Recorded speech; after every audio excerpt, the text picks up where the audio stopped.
ఈరోజు మన జెండా, ఒక్క జెండా మన ఇంటి వైపు, మన ఇంటి పైన పక్కన చూస్తేనే చాలు మనకి ఎక్కడ లేని ఒక ఉత్తేజం వస్తుంది. మరి ఈరోజు ఇన్ని జెండాలు ఎగురుతూ ఉంటే ఏం చెప్పాలో అర్థం కావట్లేదు. నాకు చాలా సంతోషంగా ఉంది ఇక్కడ రావడం. ఈరోజు ఒక పార్టీ అనో ఒక రాజకీయాలనో రాలేదు.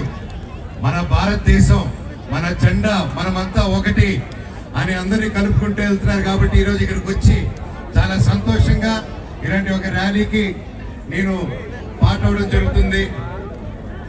మనకి ఈరోజు ఇంత స్వేచ్ఛగా తిరుగుతున్నాం, స్వేచ్ఛగా మాట్లాడుతున్నాం, స్వేచ్ఛగా ఒకరికొకరికి డిఫరెంట్ అభిప్రాయాలు ఉన్న ఒక చోట ఉంటున్నాం అంటే దానికి ఎంతో మంది త్యాగాలు, కష్టాలు, వాళ్ళ ఒక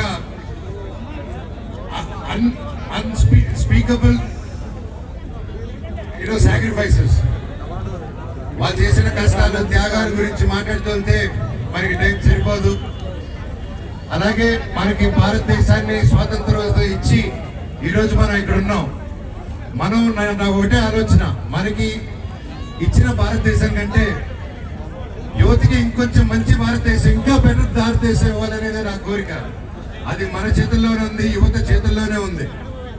సో ఆడపిల్లలకు కానీ చిన్నపిల్లలకు కానీ మనందరూ రక్షణ ఉండాలని, అదే నిజమైన భారతదేశం అని కోరుకుంటున్నాను. మరి కొత్త కాలంలో స్టడీస్ కూడా చూస్తున్నాను, ఒక సబ్జెక్ట్ మీద ఎక్కువగా ఆలోచిస్తున్నా. మన ఫార్మర్స్, అన్నదాతలు 2035కి అన్నదాతలు అనేది చాలా కష్టమే సిచ్యువేషన్ వస్తుంది. ప్రతి ఒక్కరికి ఫార్మర్స్ కి అండగా నిలబడాలి. ఫార్మర్స్ కి ఎక్స్‌ప్లాయిటేషన్ అవ్వకుండా, ఫార్మర్స్ అనే వాళ్ళు ఎలా వాళ్ళ దగ్గర డబ్బు లాగేద్దాం, గుంజేద్దాం కాకుండా వాళ్ళకి సపోర్ట్ ఇచ్చి ఫార్మర్స్ ని ఆంటర్‌ప్రెన్యూర్స్ చేయాలి. వాళ్ళ చుట్టుపక్కల ఒక ఆంటర్‌ప్రెన్యూర్ దీన్ని తయారు చేయాలని కోరుకుంటాను. మన ఇండియా నంబర్ 1కి వెళ్ళాలంటే ఫార్మర్స్ నంబర్ 1కి వెళ్ళినప్పుడే అది గట్టిగా కోరుతున్నాను. మన ఆడపిల్లల రక్షణ, ఫార్మర్స్ రక్షణ మన చేతుల్లో ఉంది. భారతదేశం ఎవరి చేతుల్లో లేదు, అది మన చేతుల్లో, మీ చేతుల్లో ఉంది. జై బోలో స్వతంత్ర భారత్ మాతాకి, జై బోలో స్వతంత్ర భారత్ మాతాకి, జై బోలో స్వతంత్ర భారత్ మాతాకి, జై హింద్.